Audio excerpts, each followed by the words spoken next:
And by the time the Soviet Revolution came around, which would be at the latter part of the 1910s, after the First World War, the peasant class had actually established farms, of course, varying productivity. Some of the peasant farmers were very, very good at being farmers and produced a huge proportion of Russia's and the Ukraine's food. Because one of the things, we'll talk about this later as the class progresses, one of the things that you'll find if you look at creative production in any domain, it doesn't matter, artistic domain, food production, novels written, novels sold, money generated, number of companies generated, number of goals scored in hockey, etc.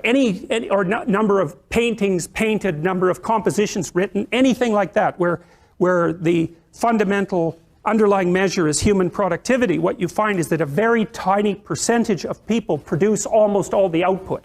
It's called a Pareto distribution, P-A-R-E-T-O, and it was studied in detail in scientific productivity by someone named de Sola Price.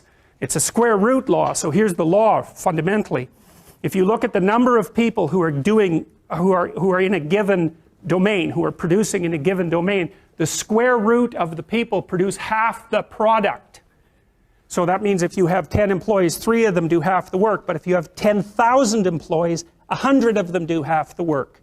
Right? It's a very, very vicious statistic. And you won't learn about that in psychology for reasons I have no idea about, because you learn about the normal distribution and not the Pareto distribution. But Pareto distributions govern, for example, the distribution of money, which is why 1% of the people in the general population have the overwhelming amount of money, and 1/10 of that 1% has almost all of that, right? So I think it's like the richest 100 people in the world have as much money as the bottom 2.5 billion. And you think, well, that's a terrible thing, and perhaps it is, but what you have to understand is that that law governs the distribution of creative production across all creative domains, right? It's something like a natural law, and we'll talk about that more, but imagine what happens when you play Monopoly. You've all played Monopoly. What happens when you play Monopoly? One person ends up with all the money, all right? Then you play another game of Monopoly. What happens? One person ends up with all the money. It's actually the inevitable consequence of multiple trades that are conducted randomly. So if you take 1,000 people and you get them to play a trading game, you each give them $100, say, or $10, and they have to trade with another person by flipping a coin. I win the coin toss, you give me $1, you win, I give you $1. If we all play that long enough, one person will end up with all the money and everyone else will end up with 0. So it's a deeply built feature of systems of creative production, and no one really knows what to do about it, because of course the danger is that all the resources get funneled to a tiny minority of people at the top, and a huge section of the population stacks up at 0.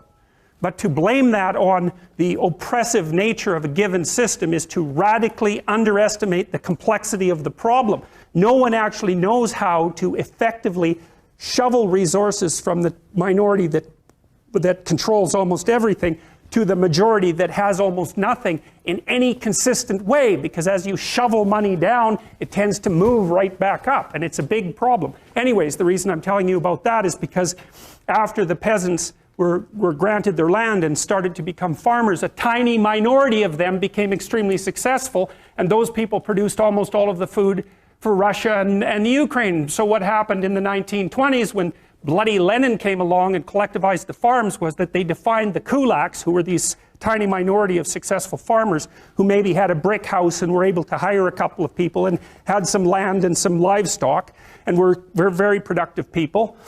They defined them as socially unfriendly elements, and they sent groups of intellectuals out into the towns to collectivize the farms. And so the idea was that, well, you would pool your land and everyone would farm it collectively, and the land was taken away, of course, from the tiny minority of people who were actually productive and had actually managed to own much of the land. So you have to imagine how that would occur.